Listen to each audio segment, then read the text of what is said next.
வணக்கம் நண்பர்களே. மாந்திரீகத்தில் பல தேவதைகளை தீட்சை கொடுப்பது உண்மையா பொய்யா? இதுக்கு நான் முழு விளக்கத்தை சொல்கிறேன்.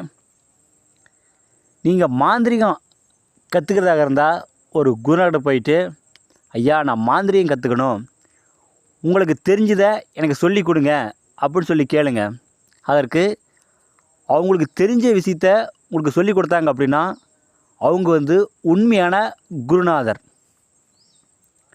அல்லது அவங்க நீ இந்த தேவதை எடுத்துக்கா, நீ குரலை எடுத்துக்கா, குட்டிச்சாதன் எடுத்துக்கா, காட்டியர் எடுத்துக்கா, மோகினி எடுத்துக்கா, எச்சினி எடுத்துக்கா, இப்படி பல தேவதை எடுத்துக்கா, இப்படி எடுத்துனா காசு பணம் வரும், நிறைய மக்கள் வருவாங்க அப்படின்னு சொன்னாங்கன்னா அவங்க உங்களை ஏமாத்துறவங்கன்னு நினச்சிக்கோங்க.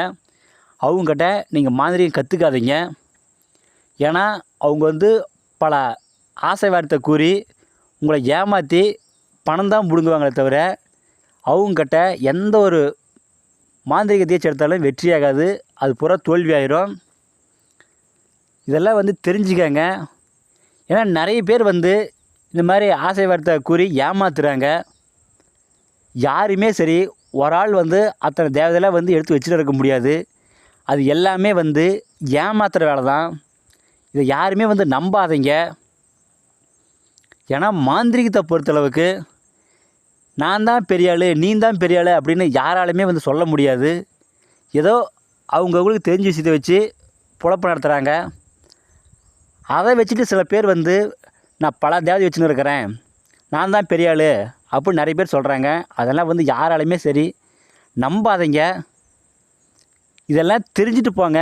நீங்கள் போய் சிந்திக்கணும், சரிங்களா? நீங்கள் போய் ஒருத்தர் தேடி போகிறீங்க அப்படின்னா அவர் இப்படி சொல்கிறாரே, அது உண்மையா பொய்யா அப்படின்னு நீங்கள் யோசனை பண்ணிவிட்டு நீங்கள் போங்க. ஏன்னா நீங்கள் பழகிற ஆர்வத்தில் போய் அவங்க சொல்லக்கூடிய வார்த்தையை நம்பி நீங்கள் பல பேர் காசு கொடுத்து ஏமாந்துடுறீங்க. இது போல் யாரும் ஏமாறாதீங்க. ஒரு தெளிவான முடிவெடுத்து நீங்கள் போங்க. இந்த வீடியோ உங்களுக்கு பிடிச்சிருந்தா நீங்கள் பாருங்கள், இல்லைன்னா தள்ளி விட்டுருங்க. ஏதாச்சும் டவுட்னா எனக்கு ஃபோன் பண்ணி கேளுங்க, கண்டிப்பாக நான் சொல்கிறேன். நன்றிங்க.